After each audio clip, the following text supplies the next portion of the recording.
وشر الأمور محدثاتها وكل محدثة بدعة وكل بدعة ضلالة وكل ضلالة في النار. اللهم رب اشرح لي صدري ويسر لي أمري واحلل عقدة من لساني يفقهوا قولي. اللهم رب يسر ولا تعسر وكمل بالخير. اللهم ذكرنا مما نسينا وعلمنا مما جهلنا. السلام عليكم ورحمة الله وبركاته. Waalaikumsalam warahmatullahi wabarakatuh. Alhamdulillah, syukur kepada Allah Subhanahu wa taala.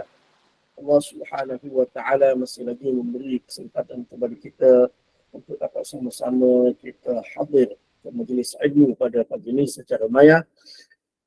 Majlis pengajian tauhid daripada kitab Al-Fiqhul Akbar karangan Imam Abu Hanifah. Jadi pagi ini insya-Allah kita sambung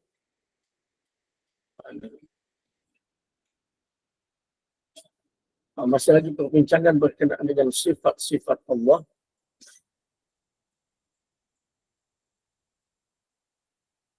Sambung seterusnya berkenaan dengan sifat murka dan redha. Kalau bagi sesiapa yang ada buku boleh tengok pada muka surat 42. Muka surat 42. Sifat murka dan redha. وغضبه ورضاه صفتان من صفات الله تعالى بلا كيف. Kemurkaan dan keredaannya adalah dari sifat-sifatnya tanpa cara yang diketahui. Huraian, yakni tidak boleh dikemukakan pertanyaan bagaimana keadaan sifat-sifatnya. Kita mensabitkan bahawa bagi Allah Jalla Jalaluhu sifat redha dan murka secara hakiki yang layak dengannya tanpa kaifiat yang diketahui. Mensabitkan perkara ini kepada Allah tidak berarti menisbahkan kekurangan dan keserupaan dengan makhluk. Contohnya firman Allah Ta'ala, radhiyallahu anhum wa radu anhu. Allah redha kepada mereka dan mereka pun redha kepadanya. Surah Al-Bayyinah ayat 8. Dan firman-Nya, waghdiballahu alaihim wa la'anahum wa a'adda lahum jahannam wa sa'at masira. Dan Allah murkai mereka dan melaknatkan mereka serta menyediakan untuk mereka neraka jahannam, sedang neraka jahannam itu adalah seburuk-buruk tempat kembali. Surah Al-Fath ayat yang ke-6. Dalam permasalahan ini hendaklah kita mensifatkan Allah apa yang Dia sifatkan untuk dirinya seperti mana di dalam Al-Quran. Baik. Jadi Allah Subhanahu wa taala, antara sifat Allah Subhanahu wa taala ialah sebagaimana di dalam Al-Quran, fa'alun lima yurid. Allah Subhanahu wa taala melakukan apa yang Ia kehendaki. Dan di antara apa yang dilakukan oleh Dia termasuk di dalam sifat-sifatnya. Antara sifat Allah Subhanahu wa taala yang disebutkan di dalam Al-Quran dan di dalam Al-Quran ialah sifat redha dan murka dan juga redha. Dan kemurkaan serta keredaan Allah Subhanahu wa taala tidak sebagaimana makhluk. La ka ahadin minal wara. Disebutkan di dalam Al-Aqidah At-Tahawiyah. Bukan seperti seseorang daripada makhluknya. Jadi bila-mana Allah Subhanahu wa taala sabitkan sifat tersebut kepada dirinya di dalam Al-Quran, maka kita beriman dengan semua yang disebutkan di dalam Al-Quran itu tanpa menjelaskan, tanpa menyebutkan kaifiatnya, dengan tidak mengetahui kaifiatnya. Baik. Kita tengok sini. Kemurkaan dan keredaannya adalah sifat-sifatnya tanpa cara yang diketahui. Mana? Allah Subhanahu wa taala murka, Allah Subhanahu wa taala redha. Maka kedua-duanya adalah sifat Allah. Kaifiat dia kita tak tahu. Dan sifat-sifat Allah Subhanahu wa taala ni dia tidak memberi kesan kepada Allah taala sebagaimana makhluk. Maka kita tidak boleh serupakan sifat Allah taala ni sebagaimana sifat makhluk, tak boleh gambarkan.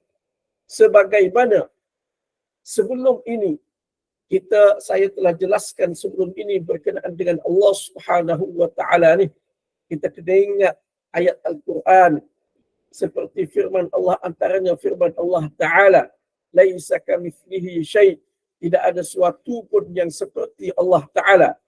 Dan juga ayat fala tadribu lillahil amthal, jangan kamu membuat perbandingan untuk Allah. Jadi mana? Walaupun zahir sesuatu sifat Allah Subhanahu wa taala nampak seperti ada keserupaan dengan makhluk, tetapi kita kena ingat bahawasanya ia sama sekali tidak serupa dengan makhluk. Lalu kita tidak boleh membandingkan sifat Allah Subhanahu wa taala itu dengan mana-mana sifat makhluk. Tak boleh nak bandingkan. Maknanya Allah Taala kalau dia marah tak? Dia mengamuk ke, dia begini ke, tidak. Tak boleh. Maknanya marah Allah, redha Allah tidak memberikan kesan kepada Allah Subhanahu wa taala.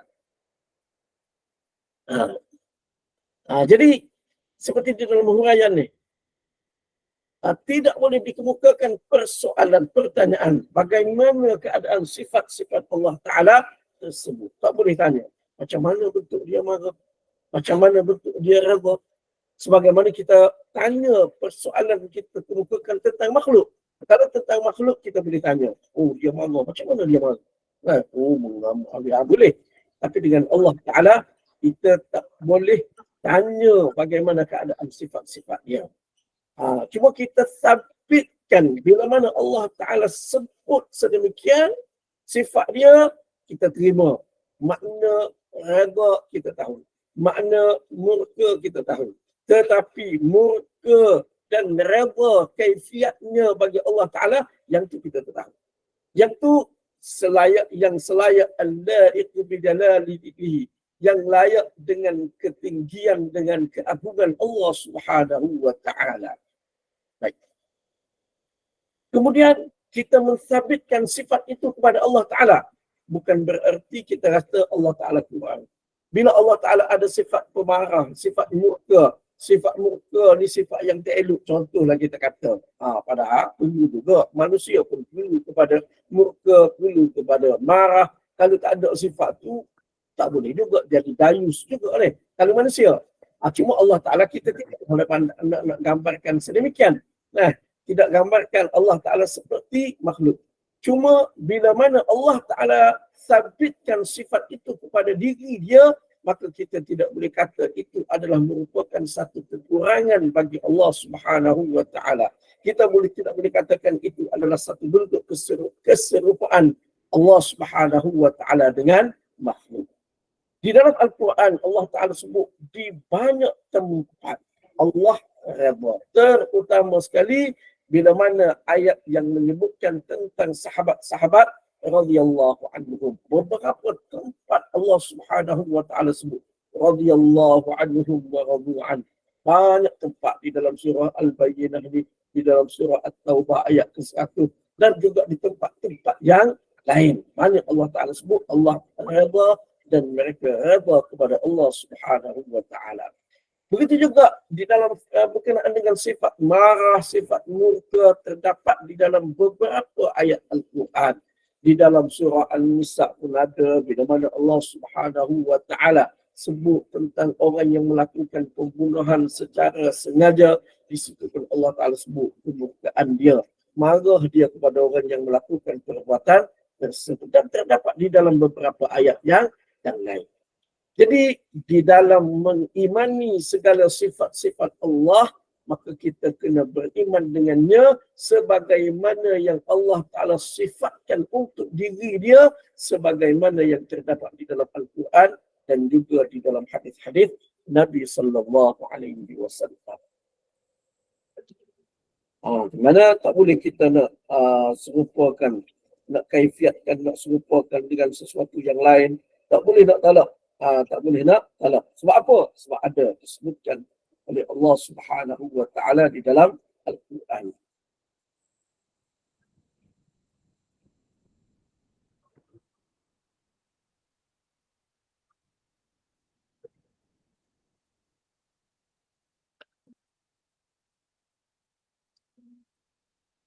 Jadi semua sifat-sifat adalah merupakan sifat kesempurnaan bagi Allah Ta'ala. Bukan sifat kekurangan. Bukan sifat kekurangan.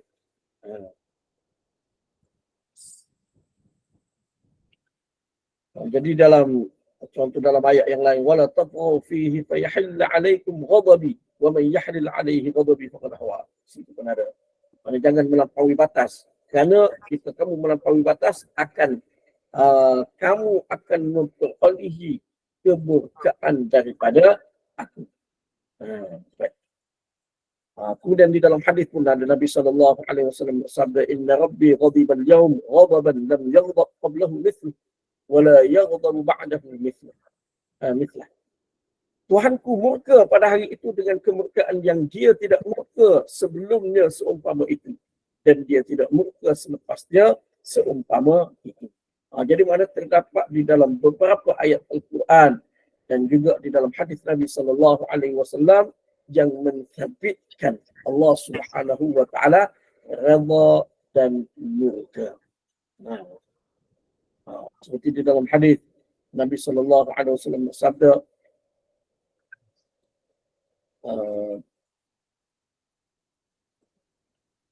Inna Allah la yarda 'anil 'abdi an ya'kula al-aklata fayahmidu 'alayha fayahmaduhu 'alayha atau yashrabu asy-syurbata fayahmaduhu 'alayha. Allah Subhanahu wa Ta'ala redha terhadap hamba yang makan makanan lalu dia memuji Allah Ta'ala kerana makanan tersebut, atau dia meminum minuman lalu dia memuji Allah Ta'ala di atas minuman tersebut.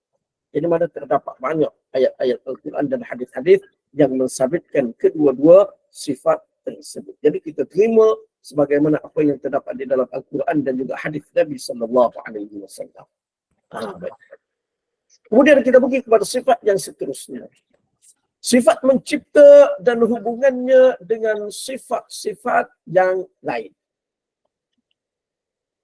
Khalaqallahu ta'ala al-ashya'a la min syai'in.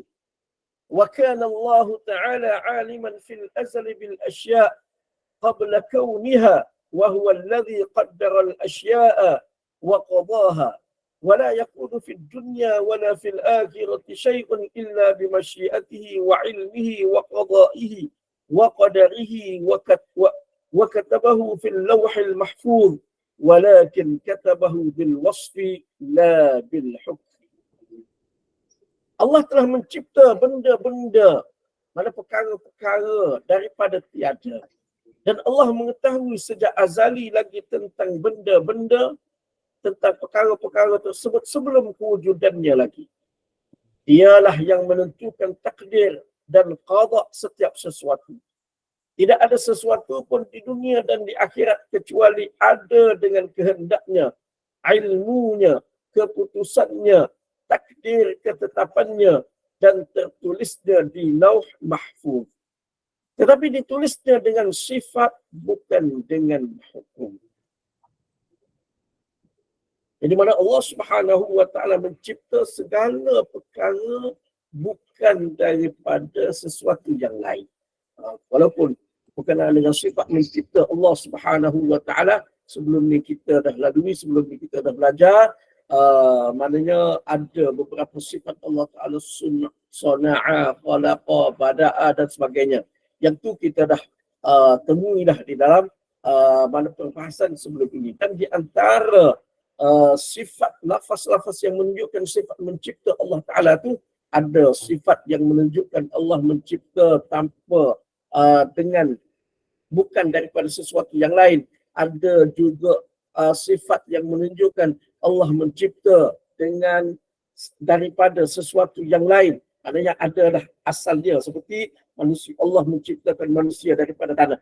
Ada yang ciptaan Allah Ta'ala yang langsung tidak daripada sesuatu. Baik. Kita baca huraian. Huraian. Allah mencipta setiap sesuatu daripada tiada. Dan Allah Jalla Jalaluhu Maha mengetahui tentangnya dalam keadaan ia belum ada sebagaimana setelah adanya. Ini menunjukkan bahawa sesuatu sebelum adanya, sesudah ada dan setelah tiada termasuk dalam ta'alluq ilmu Allah Ta'ala, ilmu Allah maklumat. Semua perkara ini tidak tersembunyi dari Allah. Firman-Nya, inna kulla syai'in khalaqnahu biqadar. Sesungguhnya kami menciptakan tiap-tiap sesuatu menurut takdir yang telah ditentukan. Surah Al-Qamar. Dan firman-Nya, wa khalaqa kulla syai'in faqaddarahu taqdira. Dan dialah yang mencipta tiap-tiap sesuatu lalu menentukan keadaan makhluk-makhluk itu dengan ketentuan takdir yang sempurna. Baik. Jadi ini pula berkenaan dengan sifat mencipta Allah Subhanahu wa Ta'ala, dan seterusnya perbahasan selepas daripada ini sifat mencipta Allah Ta'ala berkait dengan sifat-sifat yang lain. Berkait dengan iradah, berkait dengan masyiah, berkait dengan qada, qadar dan sebagainya. Jadi di sini mana Imam Abu Hanifah menyebutkan bahawasanya Allah Ta'ala mencipta segala perkara bukan daripada sesuatu. Mana Allah Ta'ala mencipta setiap perkara daripada tiada. Asalnya segala perkara itu adalah merupakan suatu yang tiada. Kemudian segala ciptaan Allah Ta'ala itu Allah Ta'ala maha mengetahui tentang dia. Semenjak azali lagi. Ketika mana ia belum ada. Jadi perkara ini kita boleh dapati sebagaimana yang Allah Subhanahu wa Ta'ala, sebagaimana yang Nabi sallallahu alaihi wasallam sebutkan di dalam hadis berkenaan dengan takdir. Berkenaan dengan takdir. Saya sharekan hadis tersebut.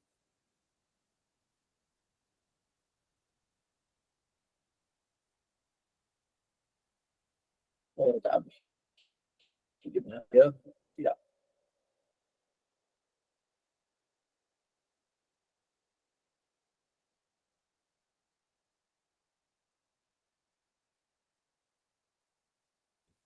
Iaitu hadis yang berbunyi. An Abdullah bin Amr bin al-As qala sami'tu Rasulullah sallallahu alaihi wasallam yaqul kataballahu maqadir al-khalaiq qabla an yakhluqa as-samawati wal ardi bi 50,000 sanah. Qala wa 'arshuhu 'ala al-ma'. Daripada Abdullah bin Amr bin al-As radhiyallahu anhuma katanya, saya mendengar Rasulullah sallallahu alaihi wasallam bersabda, Allah telah menulis, menetapkan ketentuan segala makhluk sebelum ia menciptakan langit-langit dan bumi 50,000 tahun. Baginda bersabda lagi, dan arasnya berada di atas air. Hadis riwayat Muslim. Jadi di dalam hadis ini Nabi SAW menjelaskan bahawasanya Allah Ta'ala menentukan segala perkara. Semua sekali telah ditentukan oleh Allah Subhanahu wa Ta'ala sebelum Allah Ta'ala menciptakan langit dan bumi 50,000 tahun. Maknanya Allah Ta'ala menciptakan segala sesuatu daripada tiada. Langsung tak ada apa-apa. Langsung tidak ada apa-apa. Nah, sebelum kejadian segala makhluk Allah Ta'ala dah tentukan. Sebab itu di sini mana Imam Abu Hanifah kata Allah tahu sejak azali tentang benda-benda ni, tentang semua perkara ni sebelum kewujudan perkara tersebut. sebelum adanya benda tu. Dan sebelum berlaku segala perbuatan-perbuatan makhluk. Di dalam Al-Quran sebelum ni kita telah bincangkan berkenaan dengan percakapan, perbuatan makhluk yang Allah Subhanahu wa taala sebutkan di dalam Al-Quran. Jadi itu semua adalah kalam Allah. Allah Subhanahu wa taala telah tentukan, telah catat dah. Kalam Allah yang azali sebelum ada segala makhluk, kalam Allah tu dah ada dah. Kalam Allah tentang perbuatan Nabi Musa, tentang kata-kata Nabi Musa, tentang kata-kata Fir'aun, yang telah berlalu mengikut zaman kita sekarang ni lah. Tidak berlalu mengikut ketika mana Allah Ta'ala tentukan takdir itu dah. Ketika Allah Ta'ala tentukan perkara tu, benda tu belum berlaku. Benda tu belum berlaku. Dan ada di antara apa yang disebutkan di dalam Al-Quran, kata-kata ahli neraka, tu keadaan ahli syurga dan sebagainya, yang tu belum berlaku lagi. Belum berlaku lagi. Tak jumpa lagi benda tu. Tapi kita kena beriman, kena terima. Jadi maknanya, semua yang Allah Ta'ala tentukan, Allah Ta'ala sebut, dialog ahli neraka dengan Allah Ta'ala. Dialog orang-orang yang bersalah di padang mahsyar. Rabbana absarna wa sami'na farji'na na'mal salihah inna muqinun. Tuhan kami tengok dah, kami dengar dah. Tolonglah hantar balik kami ke dunia, kami nak buat amal soleh. Itu dialog, kata-kata pada perbuatan orang-orang yang bersalah di hari akhirat kelak. Yang bersalah, melakukan kesalahan di atas dunia, bila mana di hari akhirat kelak di hadapan Allah Ta'ala, dia kata begitu di hadapan Allah Subhanahu wa Ta'ala. Jadi kata-kata mereka tu, dialog mereka dengan Allah Subhanahu wa Ta'ala tu belum berlaku lagi. Jadi tadi tu surah As-Sajdah, atau kita biasa dengarlah dalam surah As-Sajdah. Bawakan ayat tersebut. Antara dia lagi kalau kita boleh nak kongsikan, seperti contoh kita kata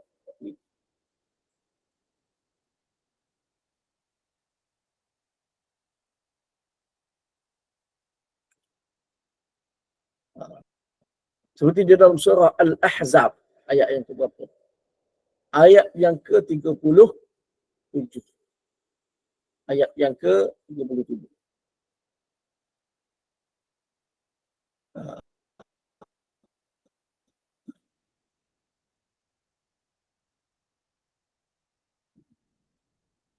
Al-Ahzab.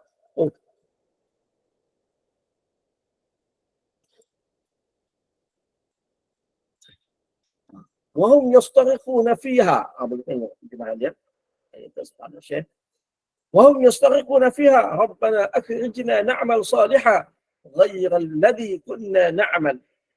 Awalam nu'ammirkum ma yatadhakkaru fihi man tadhakkara wa ja'akum an-nadhir.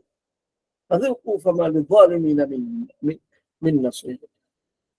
Mereka ahli neraka berteriak di dalam neraka. Dan mereka berkata, Tuhan kami, keluarkan kami nak buat amal soleh yang kami tak buat dulu.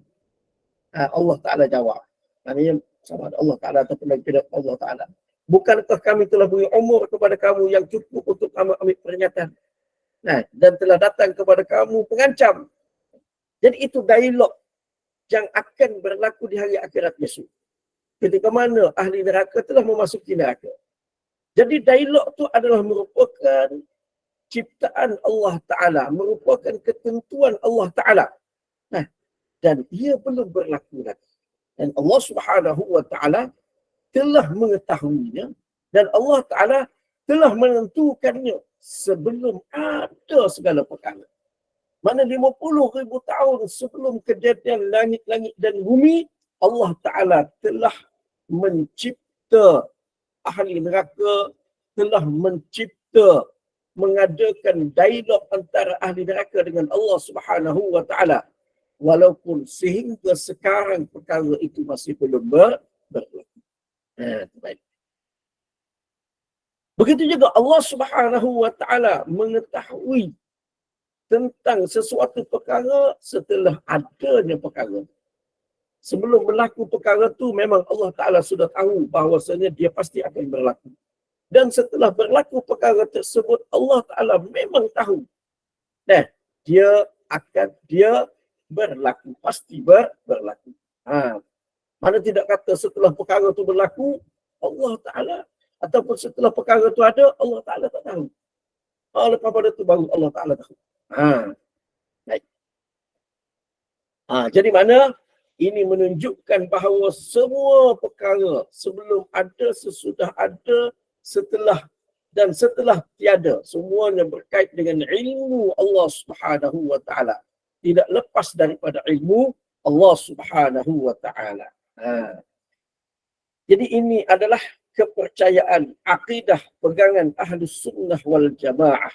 Allah Subhanahu wa taala mengetahui segala perkara sebelum perkara itu berlaku, Allah Taala sudah tahu. Antara fahaman yang bercanggah dengan fahaman Ahlus Sunnah wal Jamaah yang ini adalah fahaman Syiah. Fahaman Syiah. Kerana mereka mempunyai kepercayaan akidah yang dipanggil Al-Bada'. Al-Bada'.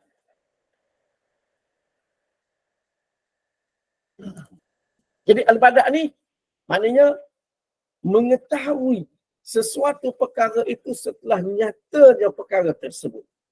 Setelah nyatanya perkara tersebut. Ini fahaman Syiah, kepercayaan Syiah. Antara contoh yang mereka kemukakan di dalam kitab mereka ialah berkenaan dengan pelantikan imam selepas daripada Muhammad Al-Baqir, imam yang ke-6. Pada peringkat awalnya Allah Subhanahu wa taala menentukan Ismail sebagai imam. Ismail anak sulung kepada Muhammad Al-Baqir. Ini kepercayaan Syiah. Mengikut dakwaan Syiah. Bagi kita, anak-anak cucu Nabi SAW tu tak ada kena-mengena pun dengan Syiah. Mereka dakwa saja. Mereka buat cerita je. Semua anak cucu Nabi SAW tu semuanya adalah Ahlus Sunnah wal Jamaah. Jadi mereka kata, saya sebut satu contoh. Percanggahan, salah satu bentuk percanggahan golongan yang sesat dengan Ahlus Sunnah wal Jamaah berkenaan dengan perkara ni, berkenaan dengan persoalan ini. Jadi Syiah mengatakan pada mereka awalnya Allah Ta'ala lantik Ismail sebagai imam selepas daripada Muhammad Al-Baqir kerana dia anak sulung. Tiba-tiba Ismail mati. Baru Allah Ta'ala tahu rupa-rupanya Ismail mati sebelum ayah dia mati. Muhammad Al-Baqir masih ada, anak sulung dia dah meninggal. Baru Allah Ta'ala sedar. Rupa-rupanya Ismail mati dulu sebelum Muhammad Al-Baqir. Lalu Allah Ta'ala pindahkan pelantikan itu kepada Ja'far As-Sadiq. Jadi di situ makna Syiah mengatakan Allah Ta'ala tidak tahu sesuatu perkara sehinggalah perkara itu jatuh. Barulah dia tahu. Jadi di sini mereka telah menisbahkan kekurangan kepada Allah Subhanahu wa Ta'ala. Sedangkan kita menisbahkan kesempurnaan kepada Allah Ta'ala dengan mengatakan bahawasanya setiap perkara yang berlaku telah diketahui oleh Allah Subhanahu wa Ta'ala sebelum berlakunya perkara tersebut dan telah ditentukan 50,000 tahun sebelum kejadian langit-langit dan bumi. Kemudian di sini dikemukakan beberapa ayat Al-Quran. Iaitu inna kulla syai'in khalaqnahu biqadar.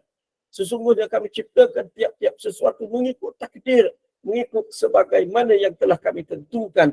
Dan ayat yang kedua, wa khalaqa kulla syai'in faqaddarahu taqdira.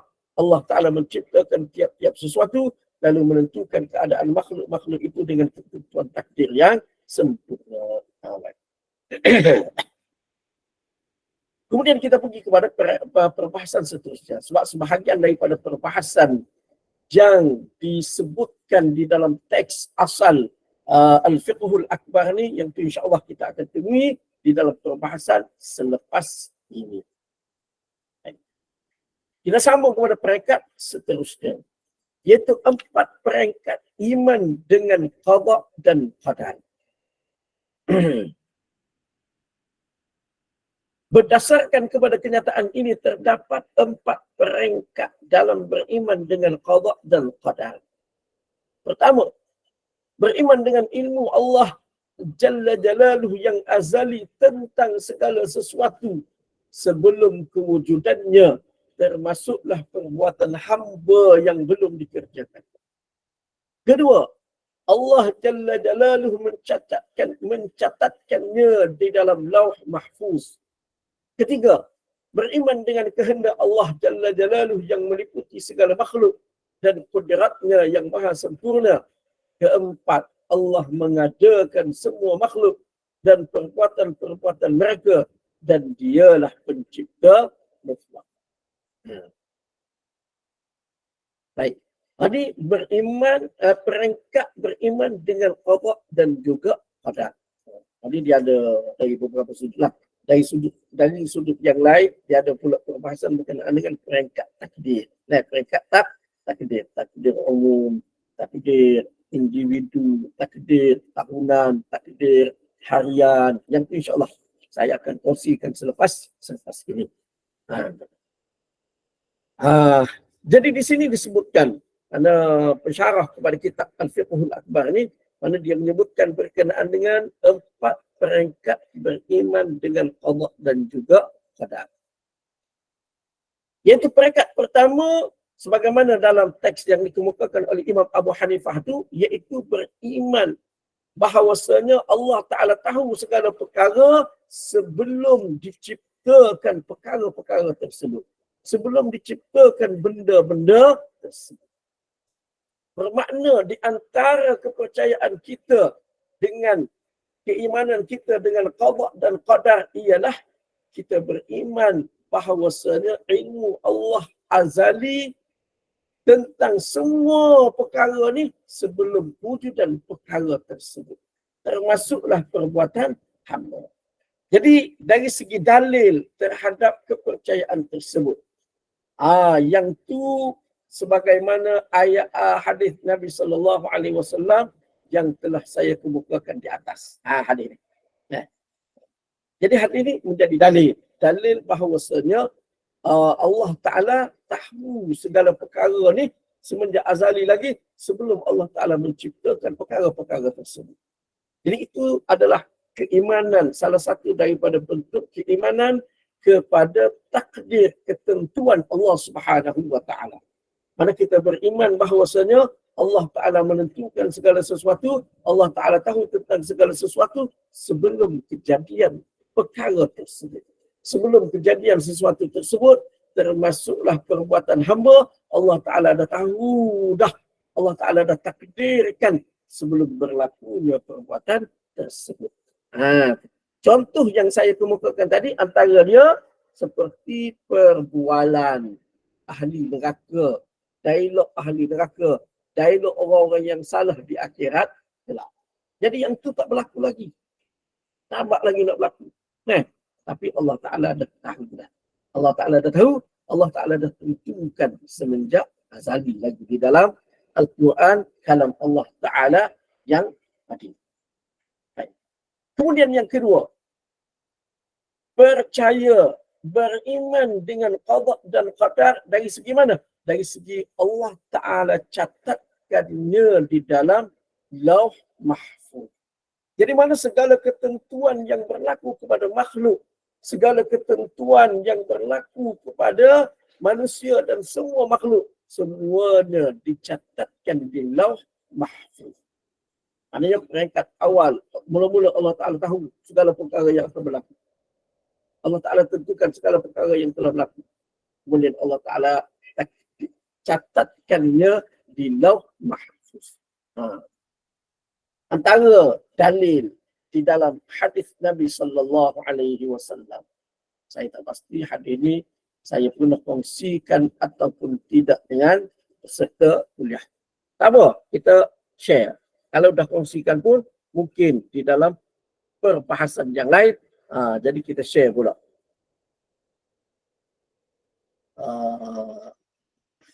Mana hadis ini?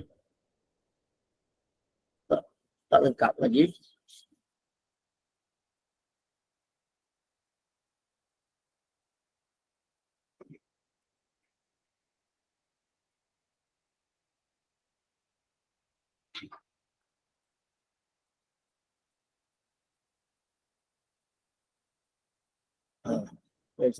Saya share sikit-sikit. Tak boleh nak share sepenuhnya sekaligus. Dalam penduduk Yaman.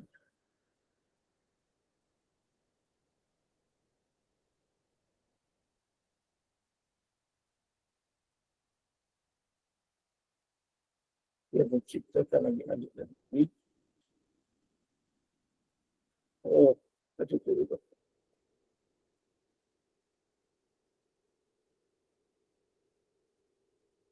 Baik.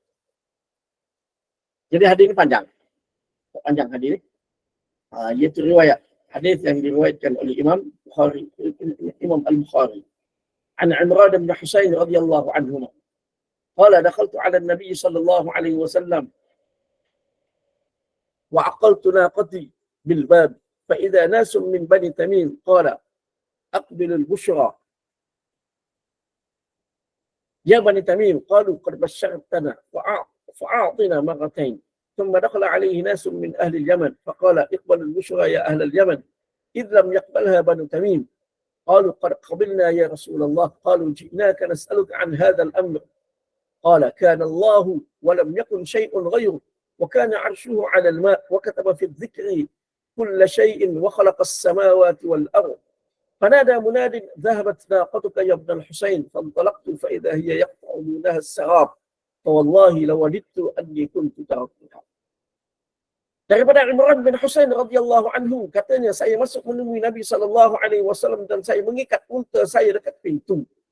Lalu datang beberapa orang Bani Tamim. Maka Nabi SAW bersabda, terimalah berita gembira wahai Bani Tamim. Mereka menjawab, engkau telah memberikan berita gembira kepada kami. Maka berilah sesuatu kepada kami sebanyak 2 kali. Dia kata. Kemudian masuk menemui baginda sekumpulan penduduk Yaman. Nabi SAW pun berkata, terimalah berita gembira wahai penduduk Yaman ketika ia belum diterima oleh Bani Tamim. Mereka menjawab, kami telah terima wahai Rasulullah. Mereka berkata, kami datang untuk bertanyamu tentang perkara ini. Nabi SAW menjawab, Allah Ta'ala telah pun ada ketika tiada sesuatu sebelumnya. Arasnya berada di atas air. Dan dia telah menentukan sesuatu di dalam Al-Zikr. Di dalam Lauh Mahfuz. Segala sesuatu. Dan dia menciptakan langit-langit dan bumi.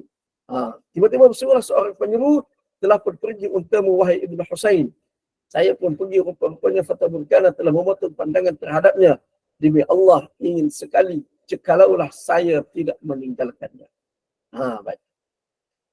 Jadi berkaitan dengan hadis ini, ada satu perkara yang mungkin saya rasa saya nak sebutlah, iaitu berkenaan dengan Banu Tamim. Sebab dalam hadis ini disebutkan dengan jelas Banu Tamim. Ada kekeliruan sebahagian daripada ahli ilmu, beberapa kalangan, beberapa orang, dia segelintir ahli ilmu di tempat kita ni yang mengatakan Banu Tamim itu adalah Melayu. Dengan mengatakan Ta itu adalah tanah, Mim itu adalah Melayu. Lalu dia kata Banu Tamim itu adalah Melayu. Jadi itu satu pandangan yang jauh menyimpanglah, tak kena dari sudut realiti, dari sudut tepat, dari sudut syarah, dari sudut bahasa, memang tidak tepat. Sebab pada Tamim, kalau kita tengok di dalam hadis ini, mana jelas menunjukkan dia ada di zaman Nabi SAW sebelum zaman Nabi lagi, dan mereka berinteraksi dengan Nabi SAW di dalam bahasa Arab, bukan bahasa Melayu.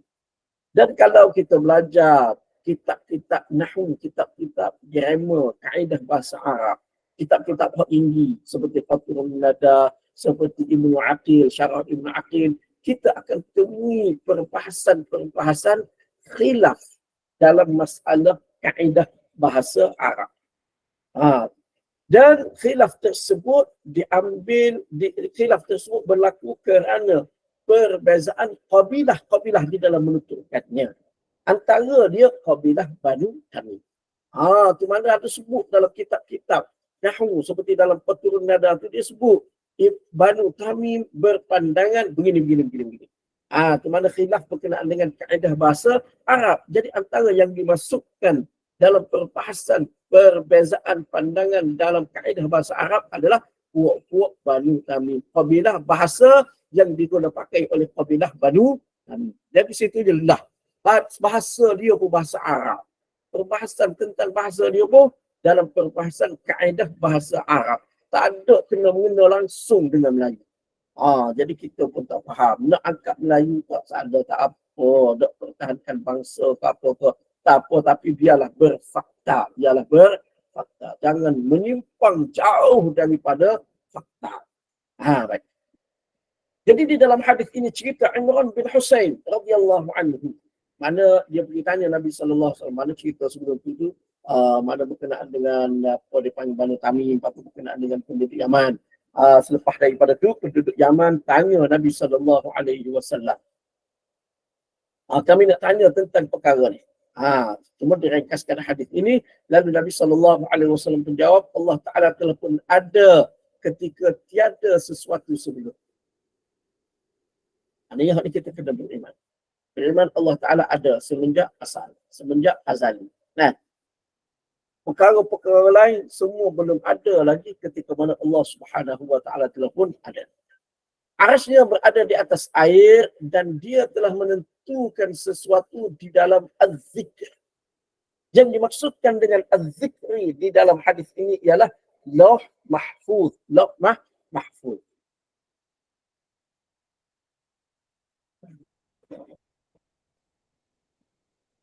Bismillah.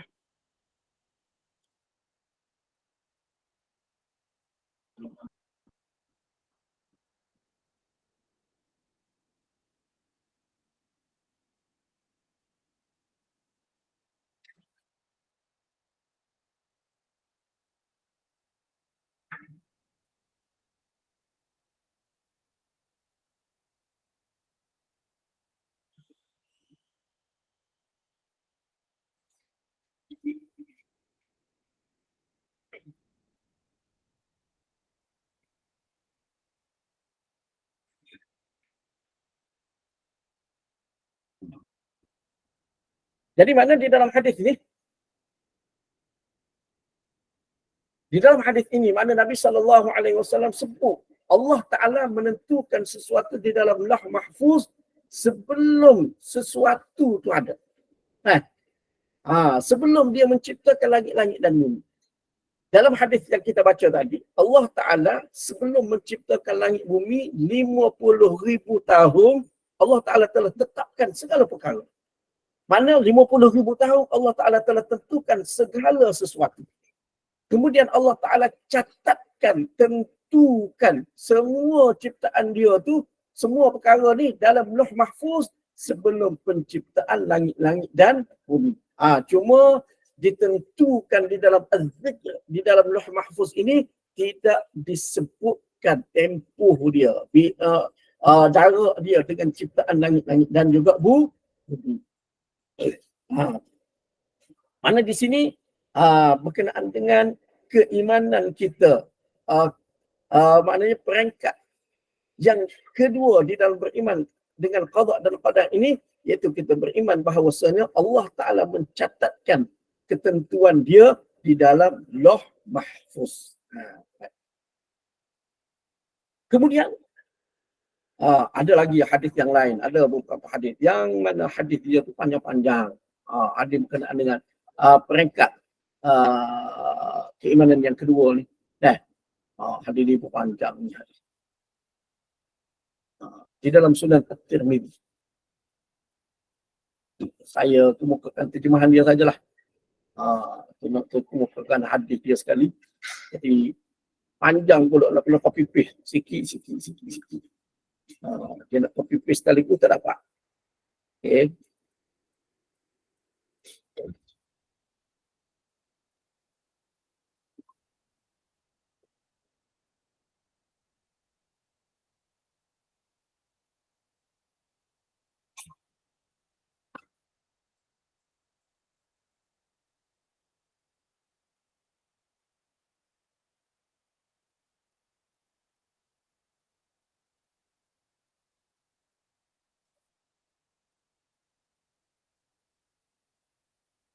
Tak boleh.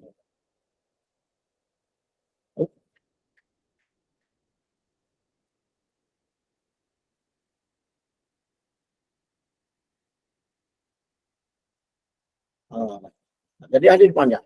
Teks Arab dia pun panjang. Jadi saya mau mengikat terjemahan saja.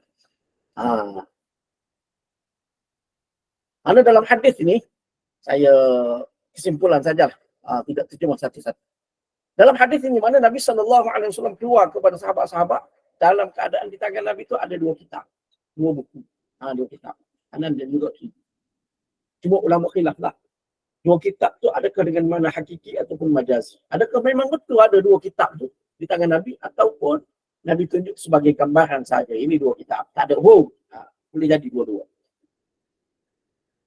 Lalu Nabi tanya, apakah kamu tahu 2 kitab ni? Sahabat pun tanya, tak tahu, kecuali kau cerita.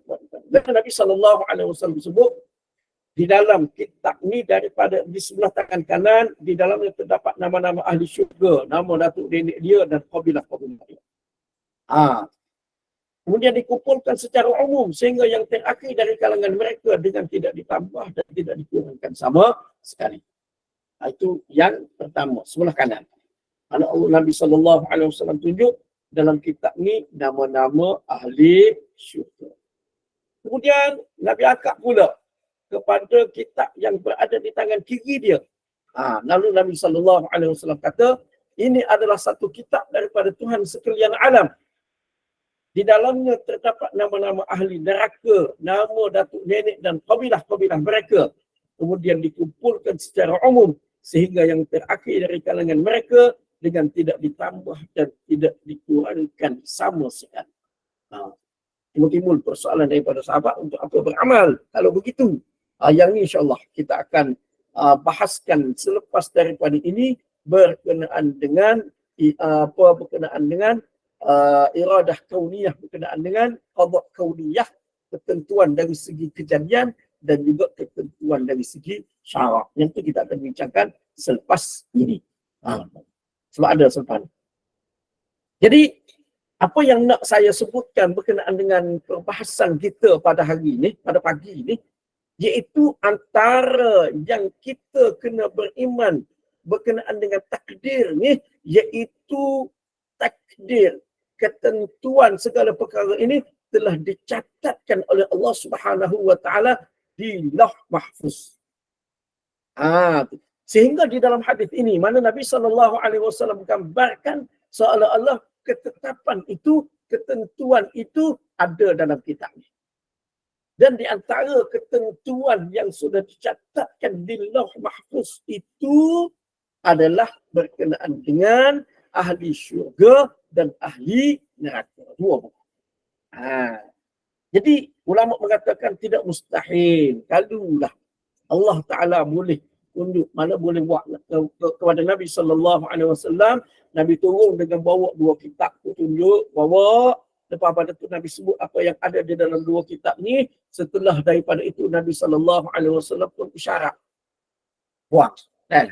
Seperti dalam hadis ni. Seterusnya, Nabi mengisyaratkan 2 tangannya dengan melemparkan kedua-dua kitab tersebut. Seraya bersabda, Tuhan kamu telah menyelesaikan urusan sekalian hambanya. 1 golongan di dalam syurga dan 1 golongan di dalam neraka. Jadi mana tidak mustahil. Kalau betul-betul kitab 2 buku. Lepas pada itu Nabi hilang. Tidak mustahil bagi Allah Ta'ala. Sebahagian ulama mengatakan itu majaz, bahasa pinjaman sahaja. Bukan ada pun. Nabi tunjuk je isyarat macam ada. Ini 2 kitab, tak ada pun. Ini yang pertama, iaitu mengisi. Benda tu tak ada pun. Boleh jadi. Semuanya boleh jadi. Itu baik. Jadi apa yang berkait dengan perbahasan yang kita bincangkan pada pagi ini, iaitu sebagaimana yang saya sebutkan tadi, kita beriman bahawasanya takdir qada telah ditentukan oleh Allah Subhanahu wa taala, lalu Allah Taala catatkannya di Lauh Mahfuz. Maknanya benda tu bukan sekadar cakap saja, bukan sekadar ketentuan sahaja, tetapi dengan catatan. Ya, kalau catatan ni maknanya kemah. Kalau kita kan. Bagi Allah Ta'ala, walaupun dia tak cantik pun, sama saja bagi dia. Dia cantik ke, dia tak cantik ke, dia tetap maha mengetahui, dia maha berkuasa untuk melaksanakan segala ketentuan dia. Sebagaimana percaturan alam ni, dia nak tentukan percaturan alam ni, tentukan sistem-sistem di dalam alam ni, tentukan amalan-amalan hamba dia. Hari ni orang ni buat apa, hari ni orang ni buat apa. Kalau dia tak guna malaikat apa, dia tahu. Allah Maha mengetahui segala perkara. Dia tahu. Tapi ada sistem dia, kehendak dia juga, dia nak gunakan malaikat untuk turun. Malaikat shift pagi turun pada waktu shift siang turun pada waktu subuh, naik pada waktu asar. Malaikat shift malam turun pada waktu asar, naik pada pagi keesokannya. Itu juga kehendak Allah Subhanahu wa taala. Allah Taala guna malaikat untuk menguruskan segala kehendak Allah Subhanahu wa taala tersebut. Baik. Cuma sebentar lalu. Yang insya-Allah selepas daripada ini kita akan jumpa berkenaan dengan iradah kauniyah dan juga iradah syar'iyah. Cuma sepintas lalu Allah Subhanahu wa taala tentukan manusia ni segolongan di dalam syurga, segolongan di dalam neraka. Kenapa? Antara sebab dianya, fakta hikmah dianya, kerana Allah Subhanahu wa taala ciptakan manusia ni tak serupa dengan malaikat, tak serupa dengan syaitan. Allah Taala boleh buat manusia ni semua baik. Walau syaa lahadakum ajma'in. Kalau Allah Taala kehendaki dari segi kejadian, Allah Taala boleh beri petunjuk kepada kamu semua sekali. Tapi kalau Allah Taala buat lagu tu, malaikat dah ada. Tak payah, malaikat dah ada. Tak payah buat manusia. Kalau Allah Taala nak buat manusia semua sesak, tak payah, syaitan dah ada. Tak payah juga. Jadi Allah Taala nak buat kejadian manusia ni berbeza dengan kejadian yang lain. Jadi bila mana kejadian itu berbeza, maka nasib dia pun berbeza. Sebab apa Allah Ta'ala buat lagu tu? Tu ada hikmah dia.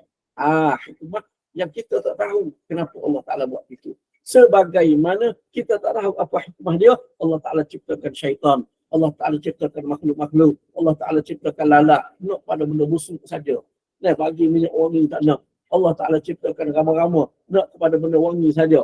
Dia lari daripada tahi dan seumpamanya. Itu kehendak Allah Subhanahu wa ta'ala.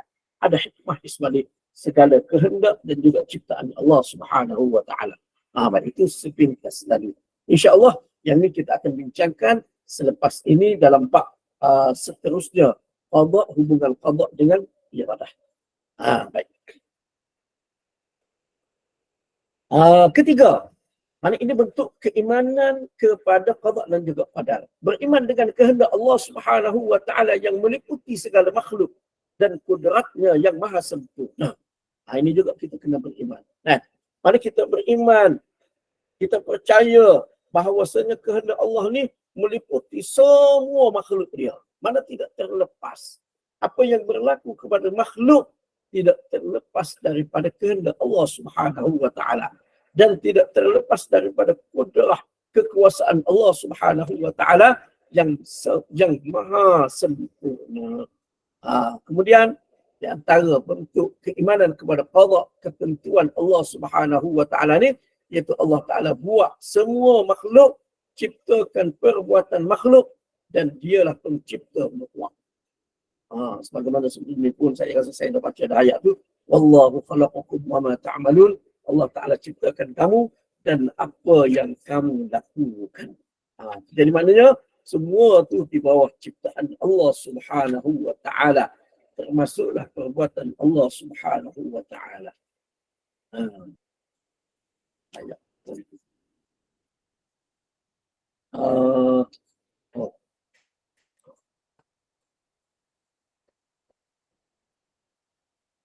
Kemudian seperti ayat qul lan yusibana illa ma kataballahu lana, surah At-Taubah ayat 51. Katakanlah wahai Muhammad, tidak akan menimpa kita kecuali apa yang telah ditentukan oleh Allah kepada kita. Jadi itu juga menunjukkan bahawasanya semua At-Taubah 51. Semua perkara yang berlaku, yang dilakukan oleh kita dan sebagainya, semuanya adalah merupakan ketetapan, ketentuan daripada Allah Subhanahu wa taala. Kemudian seterusnya huraian penjelasan berkenaan dengan takdir yang tertulis. Apakah bentuk takdir yang tertulis? yang disebutkan oleh Imam Abu Hanifah di sini, walakin katabahu bil wasfi la bil hukm. Yang itu insya-Allah kita akan jelaskan di dalam kuliah kita yang akan datang insya-Allah. Wallahu a'lam. Kita ada apa-apa soalan mungkin sempat lagi. Ada 4 Ya. minit gitu. Ada dalam 3-2 minit macam tu lah. Jawab jika saya boleh jawab lah. Okey. Ustaz buka soalan bagi yang nak bertanya, silakan.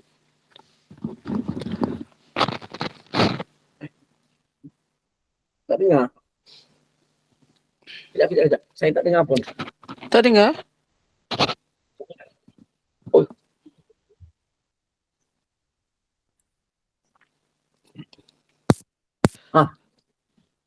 Allah, tak dengar lagi. Okey. Jika ada soalan, silakan. Ustaz dengar ke? Okey, tak apa.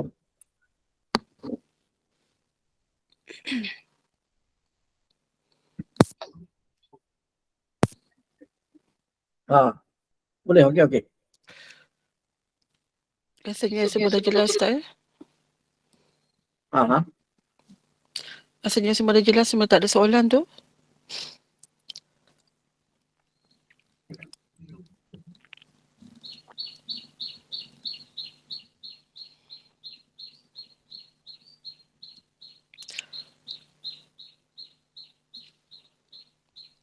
Puan Isam, kat tengah nak tanya, silakan. Ya, izinkan saya bertanya. Assalamualaikum Ustaz. Saya rujuk yang surah yang Ustaz maksudkan tadi, Al-Ahzab ayat 37. Tapi saya tidak nampak kaitannya dengan ayat tu kan, bila saya tengok daripada Al-Quran ayat 37 surah Al-Ahzab tu tentang Zaid kan, Saidina Zaid. Tak nampak kaitannya dengan yang Ustaz tulis tu. Silap. Okey, silap. Okey. Silap nama surah tu. Okey. Terima kasih Ustaz. Ya. Oh, silap. Bukan. Allah. Betul. Itu pun ada juga cerita Zaid tu, maknanya boleh masuk dalam dialog tu. Tapi bukan ini yang dimaksudkan oleh saya.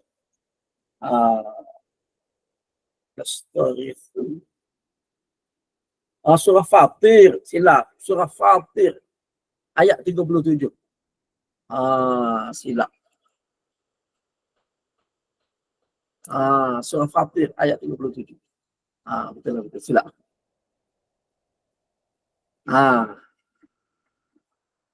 Baik. Ada lagi kah? Ada soalan lagi?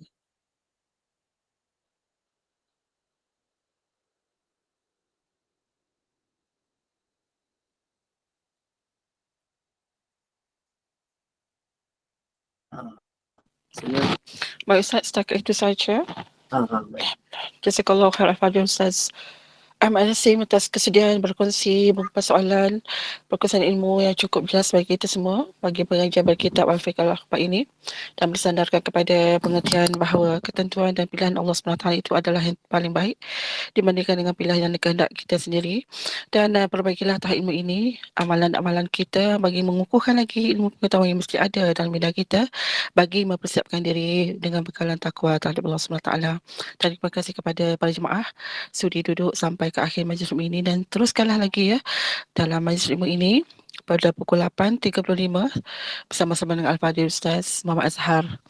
Dan Ustaz, kita tangguhkan dulu majlis ilmu ini dengan tasbih kafarah dan surah Al-Asr. Silakan Ustaz. Mudah-mudahan kalau perkongsian yang dapat dikongsikan pada pagi ini mendatangkan manfaat kepada kita semua. Dan saya sudahi majlis ilmu pada pagi ini dengan tasbih kafarah dan surah Wal-Asr. Subhanakallahumma wa bihamdika asyhadu an la ilaha illa anta astaghfiruka wa atubu ilaik. Bismillahirrahmanirrahim. Wal-'asr innal insana lafi khusr illa alladhina amanu wa 'amilus salihat wa tawasaw bil haqqi wa tawasaw bis sabr. Wassalamualaikum warahmatullahi wabarakatuh. Waalaikumsalam warahmatullahi wabarakatuh. Terima kasih Ustaz.